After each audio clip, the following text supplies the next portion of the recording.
সুপ্রিয় দর্শক, ভিডিওটা সম্পূর্ণ আগে দেখুন। বাংলাদেশে টেকনাফ থেকে তেতুলিয়া ৬৪ জেলায় যেন আমরা রামের বিগ্রহ দেখি এবং রামের মন্দির দেখি। এই গাইবান্ধায় আমাদের ইস্যু, এই গাইবান্ধা থেকে শুরু হবে, গোটা বাংলাদেশে রামের বিগ্রহ হবে। বাংলাদেশের হিন্দু রাজ্যে শান্তিতে আছে, ওই তুলনায় ভারতের মুসলিমরা বিন্দু পরিমাণ শান্তিতে নাই। এখন এই ভাইটার কথা শোনেন। রংপুরকে দখল করে নেওয়ার চক্রান্তের খেলা, এই চক্রান্তের অংশ হচ্ছে এই রাম মন্দির। বাংলাদেশ হচ্ছে 90% মুসলমানের দেশ।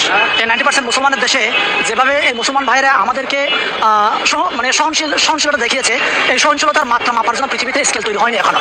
ভারত বারে বারে আমাদেরকে প্রতিনিয়ত বাংলাদেশটাকে ঘিরে ফেলার জন্য চক্রান্ত করে বেড়াচ্ছে। এই যেমন আপনি রিসেন্টলি একটা জিনিস দেখবেন যে কথাগুলো সত্যি অনেক ভালো লাগলো, কেননা মুসলিমদের নামাজ পড়তে দেয় না।